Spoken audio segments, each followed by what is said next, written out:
I always tell them, find what you love and learn a way to make a career out of it and profit and you know do what you love. Do what you love. Do what makes you happy. So I mean, that's what I tell them. Think about what makes you happy. For me, it was music. So I pursued music and made something out of it. I mean, you're gonna work hard. You're gonna have to work hard. At times, it's gonna feel like you're not getting anywhere. But if you stay persistent and consistent with your goal, I mean, you'll get there eventually. The good stuff doesn't come easy.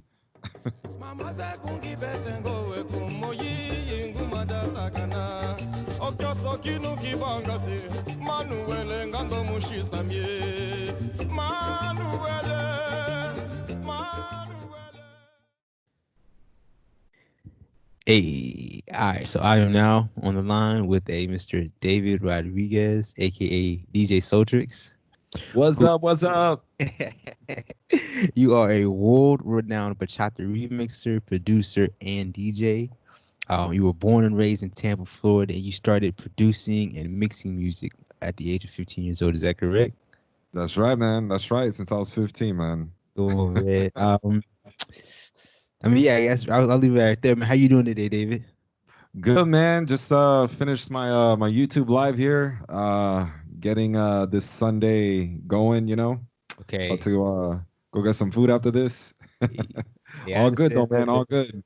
How That's you awesome. doing? That's awesome, man. Well, so what'd you say? No, I said, how you doing? I'm good, man. So honestly, bro, I actually just moved to Guam. I don't know if you know where that's at. So it's actually Monday here. It's actually Monday morning. Oh, really? Yeah. Oh, you're on the opposite side of the world, I man. am on the opposite side of the What's the world. It's what's kind of crazy.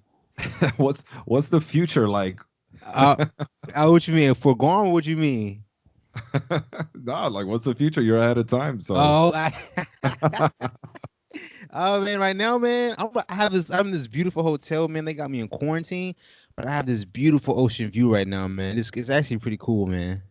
nice, man. Hey, you by the ocean, bro? I mean, hey, Come that's on, man. paradise for me. Hey, man, come on, man. I know you're in Florida, so I already know you know what it's like. Yeah, facts, man. Hey, so but real quick though, I guess David, to start this out, man, I'm very interested to hear, man. I guess what was your childhood like growing up in Tampa, Florida? My childhood was pretty quiet, I would say. I was very heavy into school thanks to my parents. I loved video games, playing outside with my friends and I was pretty much a good kid, followed the rules. If I did break the rules, I would get caught 100% of the time. I was not slick at all. So I guess you could say that I was very playful, very very fun, very to myself and to my friends and yeah. My childhood I would say was pretty easy. My parents were really good. They were divorced actually when I was around 3 or 4 years old, and I had no idea until I was like 10 because they played it off so well. So nah, man, it was a good childhood, man. I can't complain. I had a very nice upbringing thanks to my parents. That's awesome, man. Yeah. I'm very curious to hear from you, man. Seeing what you do today, I'm very curious to hear from you. How important was music growing up in your household? I guess you could say, I mean, I come from a Latino background, so music was heard all the time, at all of the family functions, the celebrations. I always hear salsa, my family is full of salseros. They love salsa music. And I do too, actually. I just don't know how to dance it yet. But but yeah, man, music was important. I was more into growing up, especially during my teenage years, more into electronic music. Back in the day, it was Florida breakbeats, which is kind of like freestyle music, but electronic influence. Had electronic influences. It's like breakbeats, what people would break dance to back in the day here in Florida. So I was into that. That's actually the first thing I started DJing before I got into Latin music. I was really heavy into the break beats, into trance and all that stuff. Um, so yeah, I guess you could say, it was very important to us. And, it's coming, like I said, coming from a Latino background, it was very cultural and, listening to salsa and merengue and all that stuff that, runs through our blood in the family. So yeah, very important. I understand that, man. I'm very curious to hear from you, man. You said you're born and raised in Tampa, so I'm very curious to know if you can even put into words how has the maybe I will say Latin scene, how was that evolved in Tampa? I think the Tampa scene, the music scene in Tampa has evolved along with, the current, music that's out there. We've adapted to the music that comes out. Like nowadays you hear Bad Bunny and, Anuel and Carol G and all that stuff. I mean, reggaeton is pretty hot out here in Florida. So I mean, we're pretty much up to date with the music. I guess that question could be derived into the Latin music genre as a whole because, the Latin genre for me, at least for me, from my upbringing, it was salsa, merengue. Then, I was introduced to bachata thanks to, the mainstream market once they started playing Aventura tracks. And, from there, bachata started evolutionizing, from Aventura to Prince Royce, and then all these other artists, Leslie Grace coming up at the time. And yeah, I would say Tampa has just pretty much adapted with the Latin music genre as a whole. Yeah, I guess that's the simplified I answer. get you. I never Yeah, understood that, man. yeah. So I guess let me ask you this, man. I kind of want to go back in time to when you were first, getting into producing and mixing. Can you tell me about, I guess, about that time period, and then I guess to word it, can you tell me about your beginner stage when you first started getting into, I guess, becoming a DJ, becoming a producer and a remixer? Uh, well, yeah, there's from a DJ, when I first got into it, I was influenced. Back when I was 15, 14 years old, I would listen to the radio station. There was like a Saturday night mix. They would play break beats and house music and all that stuff. And I was influenced by that. So I'm sitting there in my dad's production studio just playing my video games there because he had a TV and I had my own video game set up right next to his workstation, and I would just sit there and listen to the Saturday night mix show on the radio, and I was just listening to these DJs, man, and I'm like, man, the way what they could do with music, like just mixing from one song to the other, like seamlessly. I wanted to do that. I just felt I was impressed, and I really, listening to that really touched me. So I ended up, using my father's computer to try to recreate whatever mixes they did live on the air. I would take those same two songs and try them out, and try to, of course, the first time it didn't work out. So, but after practice and practice, I started getting good at it, and from that's basically how my DJ thing started, and then from the electronic music phase to the Latin, I was working a 9 to 5 call center job, and one of the managers wanted she was looking for a DJ for someone to throw a quince party, like a quinceañera, which of course quinces are Spanish music, salsa, reggaeton, and all that stuff.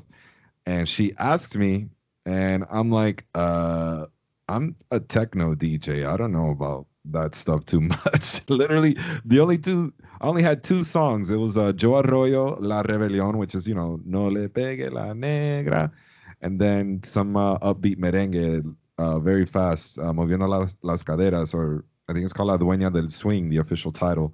But those are the only two songs I had. Those are the only two songs I had. And I'm like, okay, well, I need to make money. I want to save up for turntables. I want to save up for DJ equipment. So I have to learn how to play that music. So I started, collecting reggaeton and what was hot back then.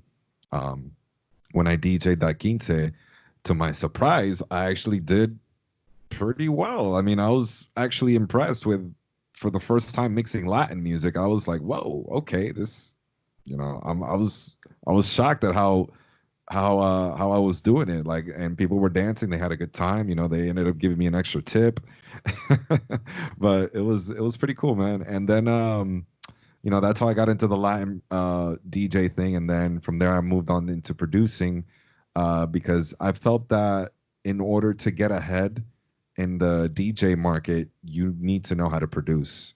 And actually, I was told that by my mentor at the time that you got to get into production, you got to learn how to produce. You need to create your brand and figure out that niche. And for me, it was the bachata, which was I was experimenting with doing English music into bachata because back then Prince Royce released "Stand by Me." That was his first hit, and that was the first bachata cover that I actually ever heard before, and I was like, "Whoa, that's dope!" Now, how would it sound if we took the actual artist, the actual original singer, and do it in bachata? And that's when I tried out Clocks Coldplay. That was my first bachata remix I ever heard, and or I've ever done. Sorry, and I was influenced by a cha-cha version of it, of Coldplay Clocks that I heard. I was like, whoa, that's dope. Let me do it into bachata. Since Stand By Me obviously worked for Prince Royce, let me see if I could do something where, something different that no one's really done, a bachata remix using the original vocals.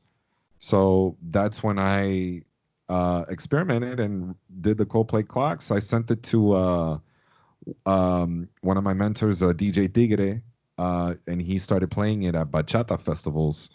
And once he showed me a video of a huge crowd dancing to that remix, I was like, okay, there's a market for this. I think I found my niche. I'm going to progress forward. And that's when I started releasing tracks like Invisible, Faded, Chivalry is Dead, Cool, like all those I guess classic Soltrix remixes now. It was back in 2015, 2014.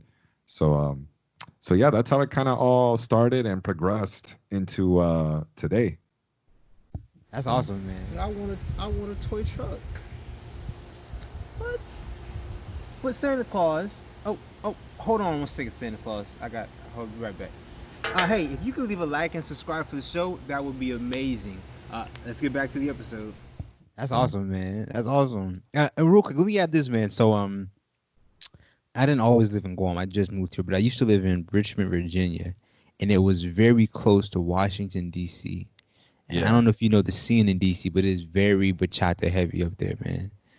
So, we would take drives to DC, man, like every Friday, Saturday night to go dance, man, and you were always in heavy rotation. Oh, really? Definitely, man. Seriously, they really love Central bachata in DC. So, you were kind of perfect for that. Yeah. No, DC, for me, out of my travels and out of my gigs, DC has the biggest dance scene in the East Coast. You know what I mean? Because they'll attract people from North Carolina, they'll attract people from New York, all that northern East Coast territories, DC attracts them. So the DC Bachata Festival, all these festivals that I've played at over there, and the events too, TSR, it's always crowded, man. So yeah, DC is definitely the top of my list on the East Coast. Come on, man. I actually, real quick, I want to say this too, man. I was on a salsa performance team back in like 17, 18 maybe, and I went to the Miami Salsa Congress, and you were actually performing there, man. I don't know if you remember. I remember that. Yeah, dude. It was cool. I saw you on like the set list, man. I was like, oh man, no fucking way. Yeah, no. And dude, of course you threw down, man. You did your thing, bro. I absolutely loved it, man. Oh man, thanks, man. Appreciate that. Yeah, Of Miami course, Salsa of Congress course. that year was super fun, man. I had a great Bro, time. man, yeah, man, definitely, man. So, let me ask you this real quick, man. So you said you got into it, and you kind of found your niche. Let me ask you this: you said you had a mentor at one point. So for someone who may be an aspiring DJ, no matter what genre of music, um, I guess, what words of advice or wisdom could you impart on them for, if they're just now starting out on their journey?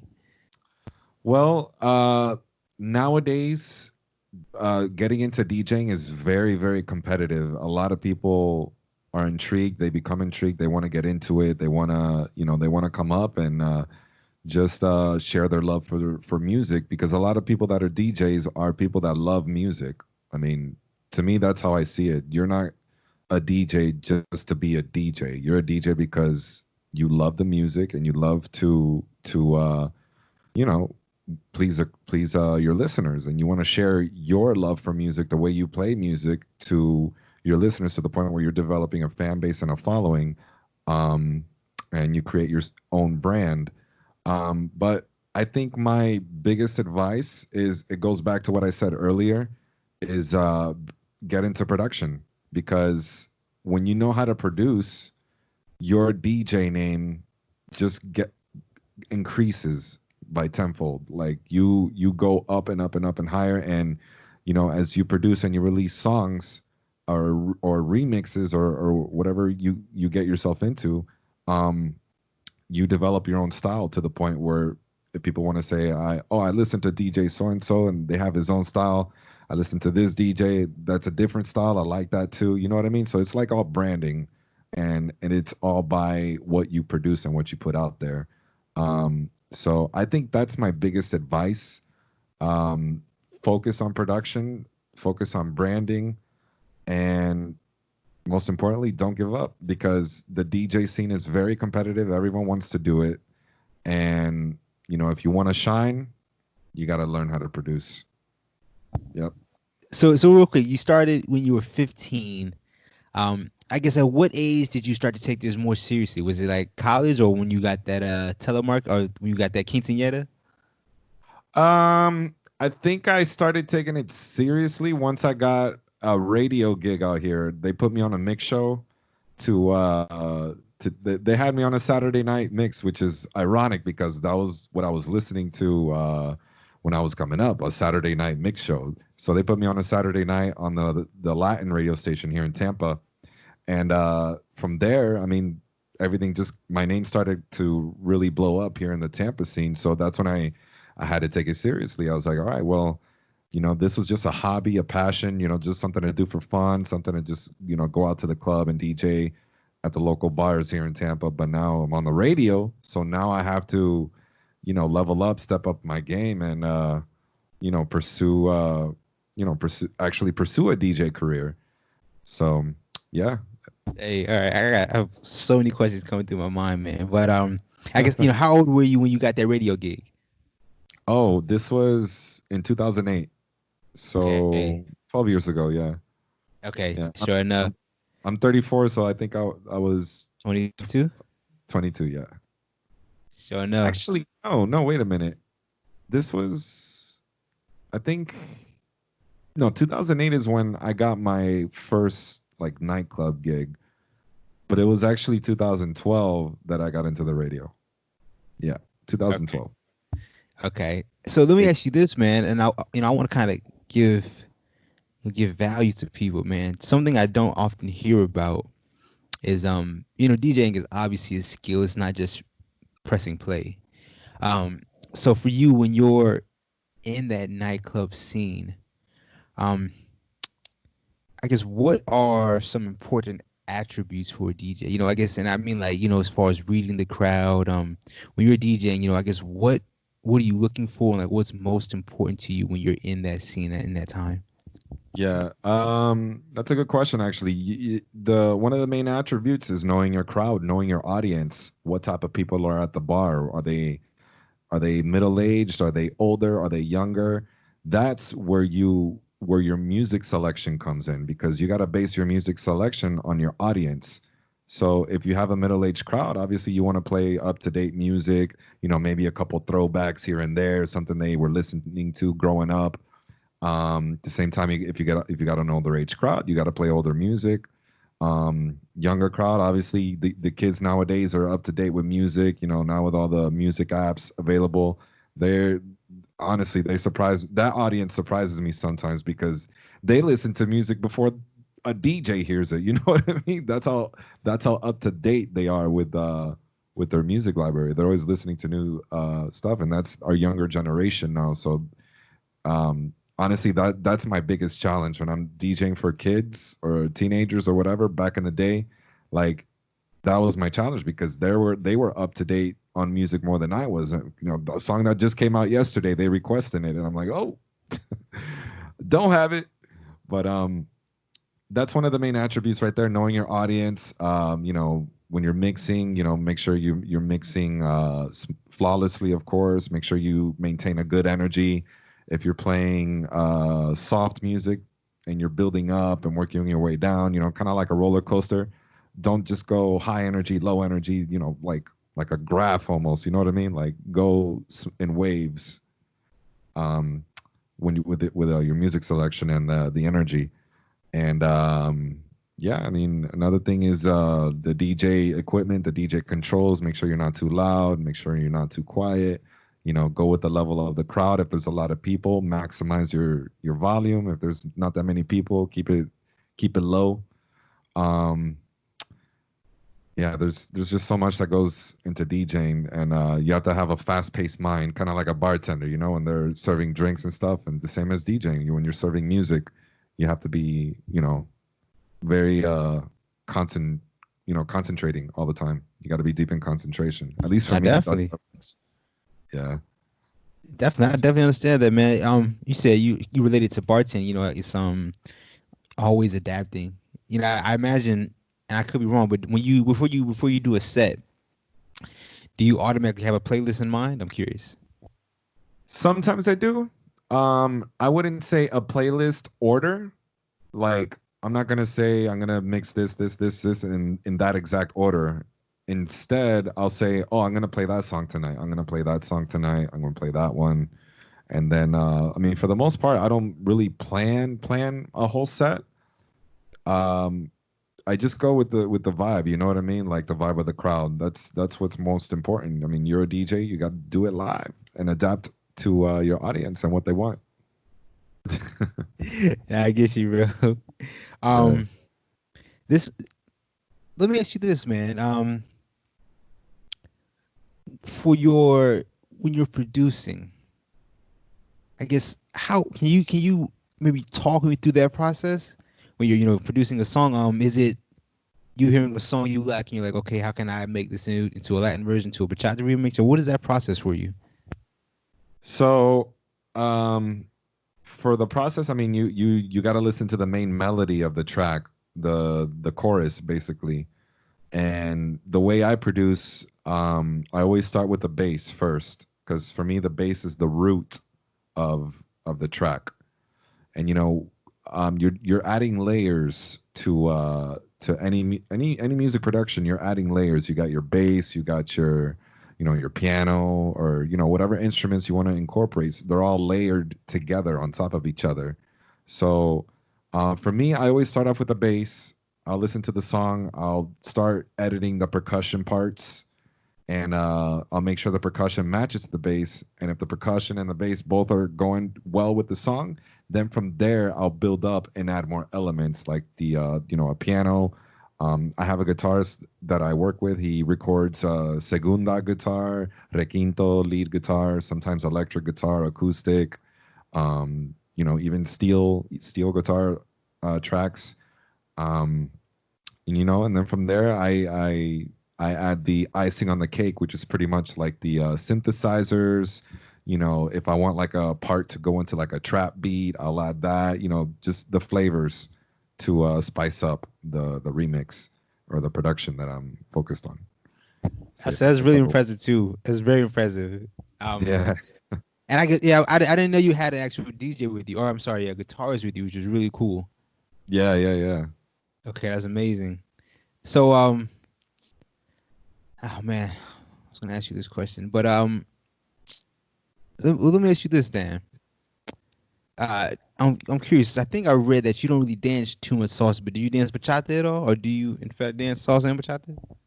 I dance salsa. I'm not a pro at it. I'm basically a beginner. I just know basic steps. Basic steps. Bachata, yeah, I dance it. Yeah, I dance all styles of the bachata. Maybe I'm not too deep into the sensual, surprisingly. I'm more like a traditional club dancer type of bachata, but I did pick up some moves going to congresses and stuff. Some bachata body rolls and all these hand tosses and stuff. I picked up on a couple things.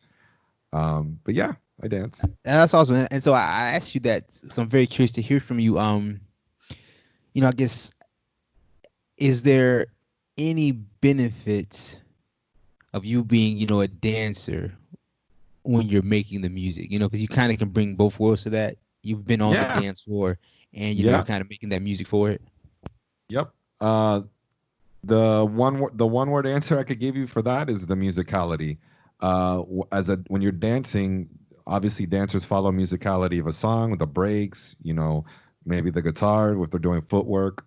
So I try to incorporate those elements on my music now. So I mean, a lot of the stuff that I remix are sensual or house versions, but for the central ones, obviously, I'll stop the music in the middle of it so people could get deep and establish a deeper connection during that part of the song, and then bring the bachata beat back. You know what I mean? It's kind of like that same way with the energy waves when you're DJing, how you just want to go wavy like that. The same way I do it with the remixes. I like to stop the music, bring it back. Just kind of make it fun for the dancers.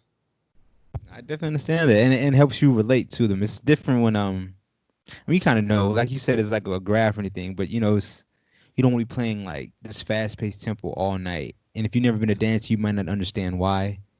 Yeah, You don't want to tire the crowd out, right? So I mean, yeah, just having that experience definitely helps. yeah, yeah, definitely.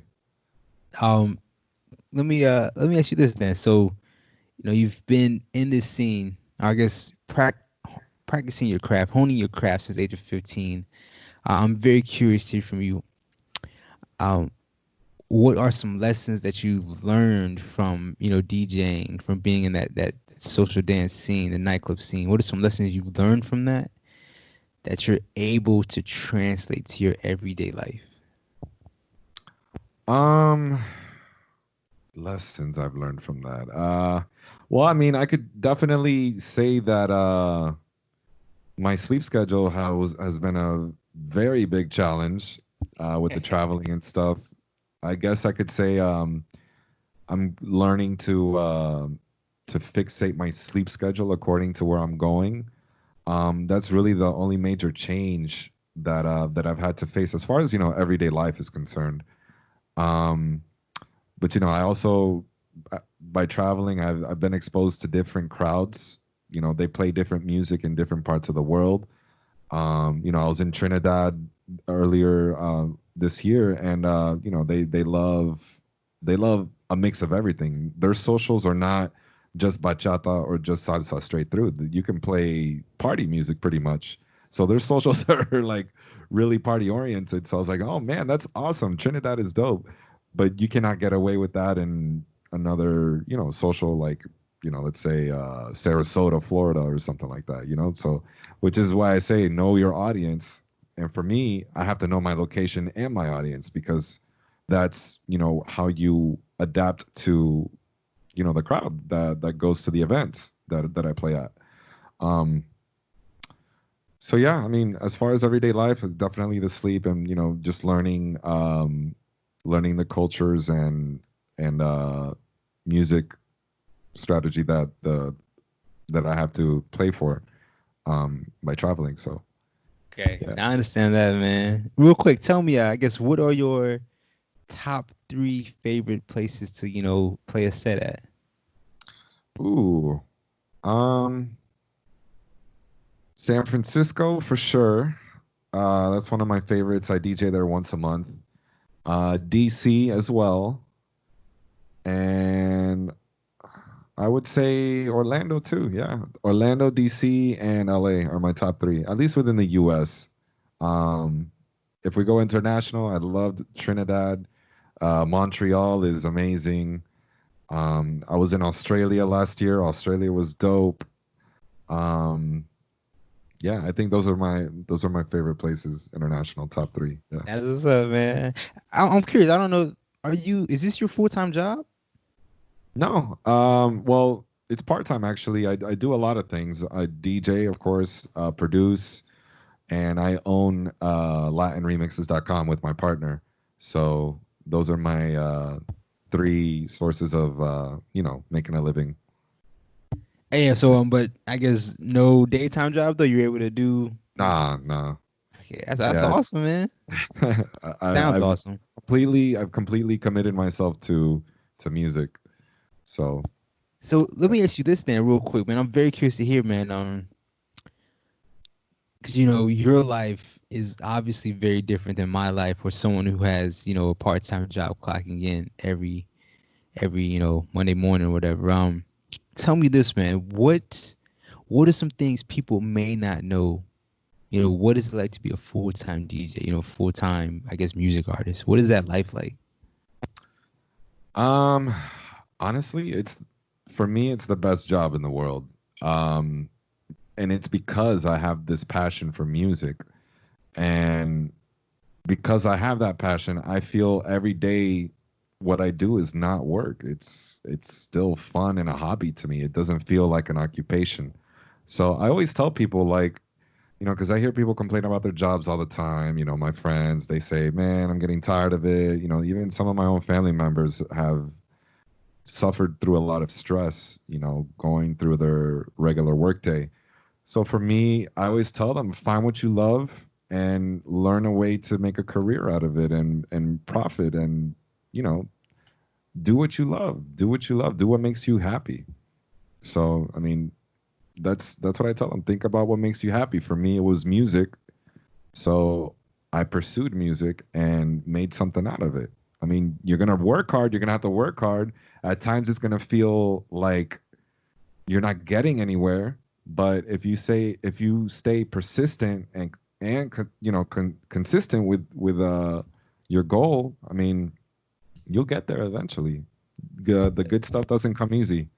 Come on, man. Come on, I believe it. I definitely believe it. Yeah. Tell me this real quick. I kind of asked you before we started recording, man. But tell me, how has this COVID-19? How has this affected your lifestyle, if at all? Yeah, it hasn't really affected me too much. Yeah, as I said earlier, it's just the lack of traveling and the lack of DJing outside of here. Thankfully, I'm doing the live streaming, so that's helping me also financially because people send in tips and stuff, and it almost makes up for the loss of being able to travel and take DJ gigs. So it hasn't really affected me too much. If anything, I'm glad that I'm here to please people that are stuck at home during quarantine and do the YouTube live streams, and people could just tune in to me DJing live here. And for me, it's a blessing, man. I want to be a blessing to others that are struggling and that are suffering through this COVID-19 situation. So, and if it is encourages them to stay home, what I'm doing, and to do the right thing, then hey, the more power to doing these DJ live streams, because I want people to stay home and just we gotta do our part to battle this thing together. So um, I'm just glad the DJ live streams makes it easier for people. Yeah, I've seen that. I've actually seen that quite a lot. People, going live DJing. So that's very popular right now on Facebook. Yeah, it is. It is. A lot of Yeah, DJs are doing it, man. A lot of DJs are doing it. Support your DJs. for sure, man. If you don't mind, can I ask you a couple more questions, David? Mr. Yeah, sure. Rodriguez. Hey, all Sure. right. So, I guess I kind of want to just maybe these last couple questions just and maybe give some value to some inspiring or inspiring DJs who want to become DJs. Yeah. This might be a redundant question, man. I might have asked you this already, but tell me real quick. In your opinion, what separates a mediocre DJ from an excellent DJ? Oh man, yeah. Basically, yeah. Every all the points I made earlier, where you maintain a good energy flow with the crowd. You know your audience. You're mixing the songs together flawlessly. Um, you're making sure everyone's having a good time when you're crowd reading. You're listening to your audience, what they want.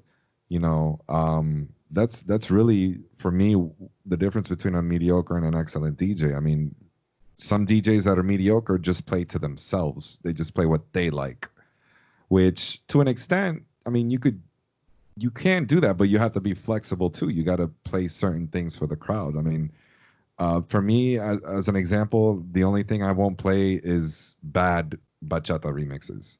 And I've gotten requests to play those remixes, and I purposely won't do it because my focus is delivering quality.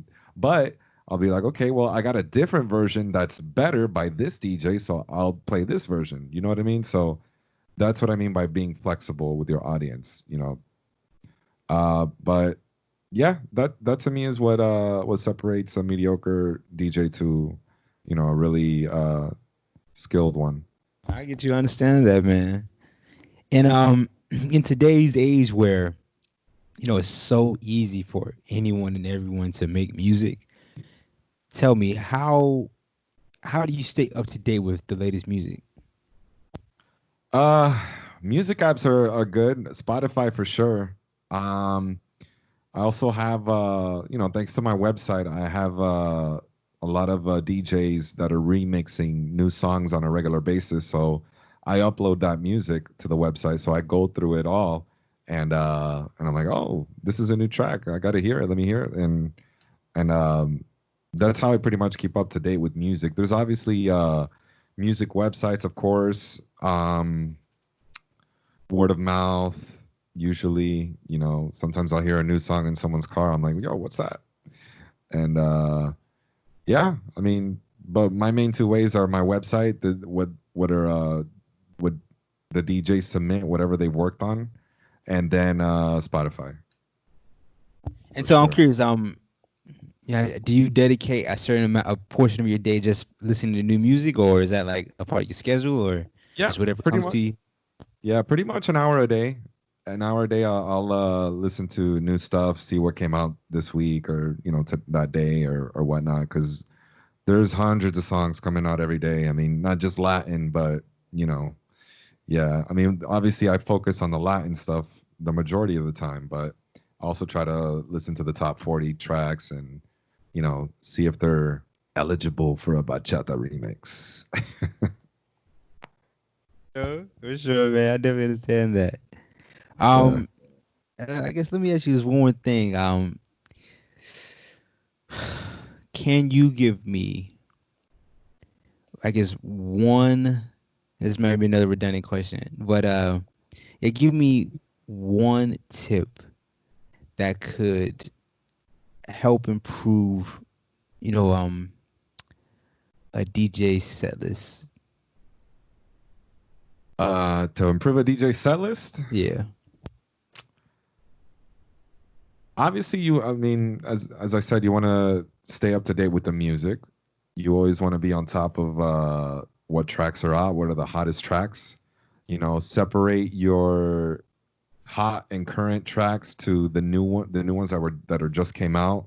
Kind of alternate between those two when you're mixing, and even depending on your audience, do a throwback in the middle of it. Just go with the energy of your audience, and you'll be fine. I think that's one of the biggest important tips I could give somebody, is just knowing your audience, and make sure your music library is up to date. You got to spend time on it, man, like on this DJ stuff. So it doesn't come easy, so you have to always stay up to date with your music, and of course practice. Little 30-minute session during the day, practice. That's what helps. Yeah, definitely, man. I definitely understand that. David, I wanna thank you, man, for taking time out here to talk to me, man. Yeah, man, no doubt, man. It's a pleasure. Thanks for having me here. Of Oh, course, man, of course, these were man. great questions. Hey, real quick, tell me, man, what are, I guess, do you have any upcoming events? Anything you want to like plug real quick? Not at the moment, man. Think the coronavirus and stuff has everything pretty much closed and shut down. So I do keep a list of my tour dates available on djsoltrix.com. Those are the current events that are, well, actually, I still have to update that. But ever since the COVID-19, I stopped updating the tour dates because, obviously everything's kind of shut down and we're unsure if certain events are going to happen or not. But I usually keep my website up to date with the tour dates and new music and all that stuff. So yeah, djsoltrix.com. It's one way. So yeah, that kind of leads me to the next question, man. How can people reach out to you? djsoltrix.com. What else? What are the social media places? Yeah, social media for sure.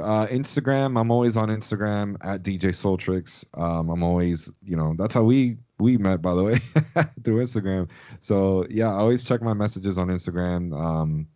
I love to hear comments, compliments, and what people think of the music I put out. And yeah, that's really the main way. I also have Facebook, of course, the DJ Soltrix, and yeah, Facebook and Instagram are really the main ways.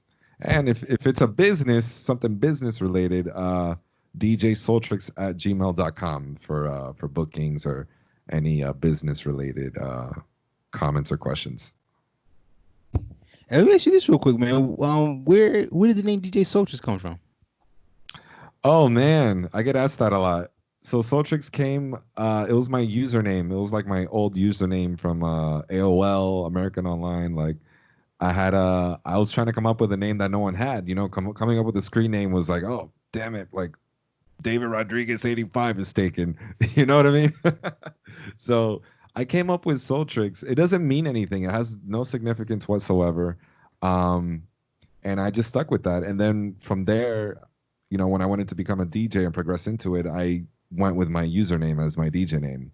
But it was for a hobby. I didn't think I was gonna, blow up or anything like that. So the name just kind of stuck with me. It's my old AOL username. That's perfect, man. Yeah. So yeah, David, man, like I said, I want to thank you so much, man. I really do appreciate this, man. No, man. Hey, thanks for having me again, and really appreciate the questions. Yeah, no doubt, man. No doubt, man. Is there anything you want to say before we close this out, Mr. Rodriguez? Nah, you guys stay safe. Be safe out there. Stay home. We're gonna get through this. Just stay positive. Do your part. Catch the live streams on YouTube from 2 to 4 p.m. Eastern Standard Time, and support your DJs. That's it. I think that's a great way to wrap up this episode of the Two Left Feet podcast. Thank you so much, David. Yo, man. Thank you, brother. Appreciate it. No doubt, bro. No doubt.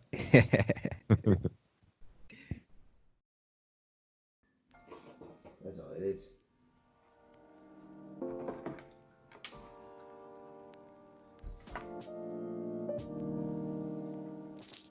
Hey everyone, if you made it this far all the way to the end of the video, I want to thank you so much. My overall goal with making these interviews and these episodes is to give a voice to dancers, to give them a platform to speak their story. So if this is of value to anyone, then that means the world to me. My overall goal is to give value to the dance community. So if you find no value in this, then I urge you to please let me know where I can improve on. I truly want to, just give value and content to the dance community. So please let me know how I can improve, where I'm messing up, because to be 100% honest with you, I'm learning along the way as I do this. I truly am. So to be able to interact with the dance community, it means the world to me, because it gives me feedback and it lets me know what I'm doing right, where I can improve upon, what I'm doing wrong, which I feel like might be more important. So please, if you all could comment and just let me know what you think, it means the world to me, because that feedback just helps me improve. So